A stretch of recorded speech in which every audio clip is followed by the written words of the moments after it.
जय गुरुदेव। बाबा जय गुरुदेव जी ने फरमाया, आदेश का पालन करें।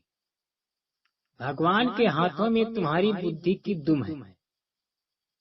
जैसे भगवान कृष्ण के हाथों में कौरवों और पांडवों की बुद्धि की दुम थी। कृष्ण को जो कुछ करना था सब करा दिया और तुम देखते रह गए। तुम्हें कुछ नहीं मालूम कि क्या होने वाला है। ये सुन लो कि परिवर्तन भारी होगा। मैं तो यही कहूँगा कि आप लोग भजन करें। भजन के नाम पर, महात्माओं के चरित्र के नाम पर, महात्मा और भगवान की सत्यता पर नर नारियों बच्चियों को शहीद होने के लिए हमेशा तैयार रहना चाहिए। और जो भगवान के नाम पर, सत्यता के नाम पर शहीद होने को तैयार रहता है, उसको कोई शहीद नहीं कर सकता। मरना तो तुमको वैसे भी है, लेकिन मीराबाई को जहर दिया गया, मार दिया क्या? कृष्ण भगवान के माता पिता को जेल में बंद कर दिया तो क्या मार दिया? इमरजेंसी में बहुत लोगों को जेल में तमाम तरह से मारने के लिए कहा, क्या मार दिया? बहुत लोग कुछ करना चाहते थे, लेकिन हिंदुस्तान में 2, 4, 5 लाख या 1 करोड़ आदि मार दिए जाएं तो क्या उनका क्या बिगड़ेगा? वे कहते हैं कि भगवान कुछ नहीं है और जो कुछ है तो हम ही हैं। हम तो धार्मिक हैं, पहले भी थे और आज भी हैं, लेकिन मेरी भावना है कि भगवान की कृपा भी आवश्यकता और जरूरत है और आगे भी रहेगी। आप लोग अपने काम में लगे रहें, जो कहा जाए उसे करते चलें। समय निश्चित है, उसका इंतजार करें। एक को साधो। पत्नी अपने पति पर निर्भर करती है तो वो हर तरह से उसकी देखभाल करेगा, लेकिन अगर वो इधर उधर जाने लगती है तो उसकी संभाल कौन करे?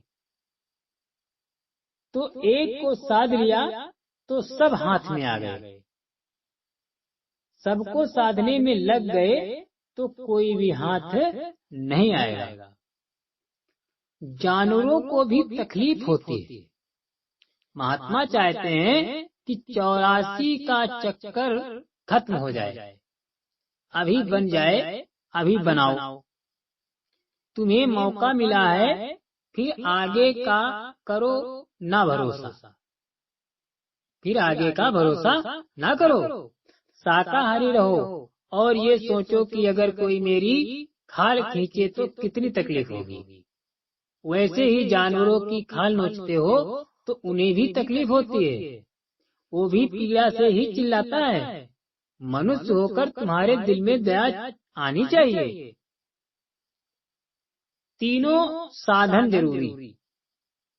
ध्यान, भजन, सिमरन, ये तीनों जरूरी हैं। तुमने सुना, नामदान ले लिया, भजन सिमरन नहीं किया तो वो तो तुमको करना ही पड़ेगा। सत्संग इसलिए किया जाता है कि ध्यान, भजन और सिमरन बने। हम अपने घरों में रहें या यहाँ रहें या कहीं भी जाएं, जो भी परिस्थितियां आए या आ जाएं, पर हम संकल्प ले लें, प्रण कर लें कि सिमरन, ध्यान, भजन करना ही करना है। संकल्प लेने से कई प्रकार के काम बढ़ जाते हैं। उसमें प्रेम भी मिलेगा, शक्ति भी मिलेगी, बुद्धि और जागृति होगी।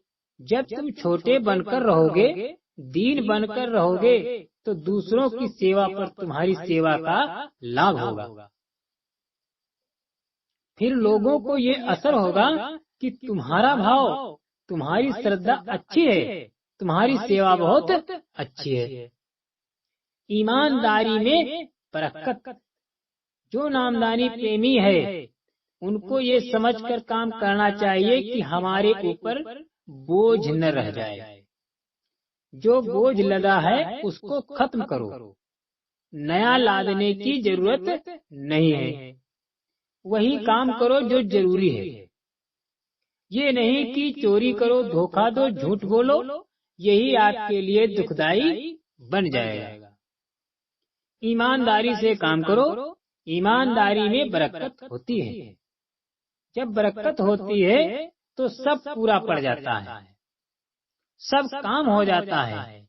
ईमानदारी से काम नहीं करोगे तो हमेशा कमी महसूस होती है और तुम्हारा विश्वास डगमगाता रहेगा।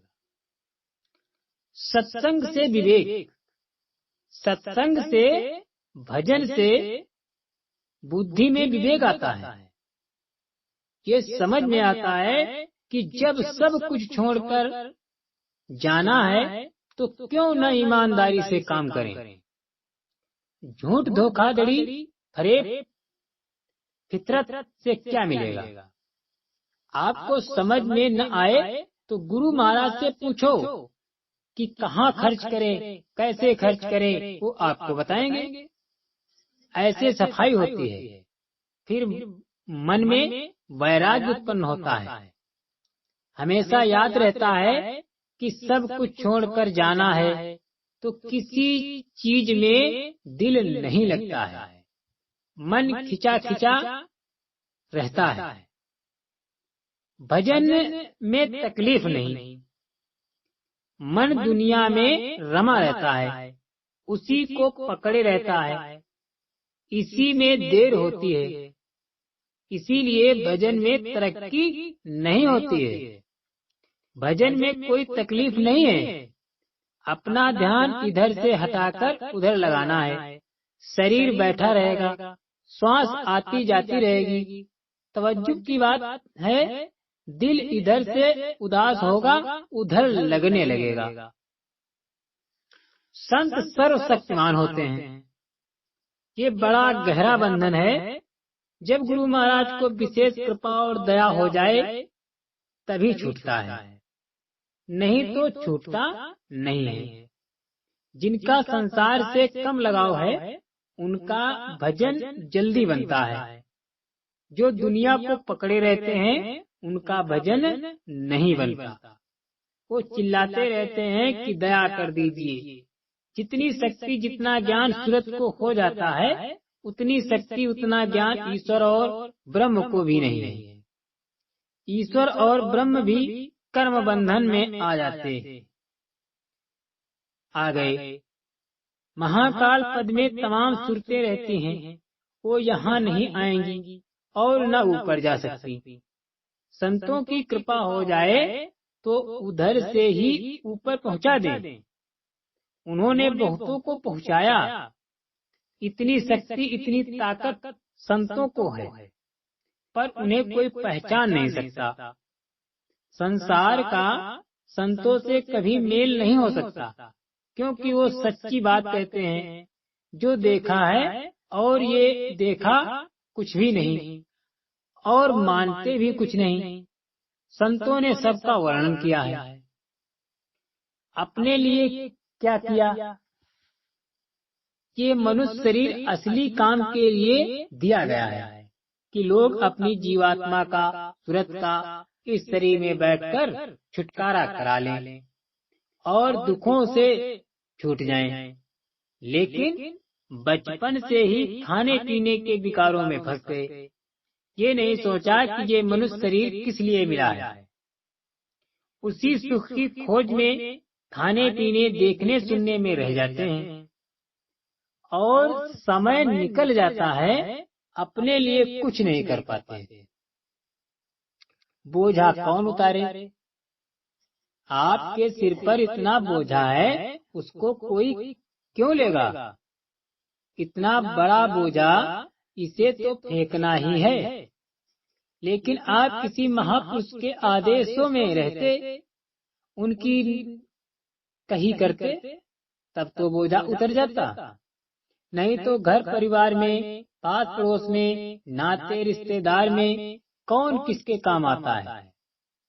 अपनी जीवात्मा के लिए कुछ नहीं किया तो वो आपको फिर क्यों मनुष्य शरीर देगा।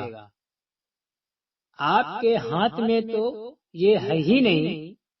आपको केवल कर्म करने का अधिकार मिला है। कर्म फल भोगने का अधिकार उसने अपने हाथों में रखा है। इसलिए आप थोड़ा अच्छा काम कर लीजिए, भजन कर लीजिए। 2 मिनट, 4 मिनट, आधा घंटा, जब जितना समय मिले ध्यान भजन सिमरन कर लीजिए। नहीं तो जैसे सूरज निकलता है, डूबता है, वैसे ही श्वासों की पूंजी खत्म होती जा रही है, चाहे कहीं भी जाओ। सत्संग का काम करो। बहुत से लोग मेरे पास आते हैं पर उनको मेरी बातें गढ़ती और चुभती नहीं।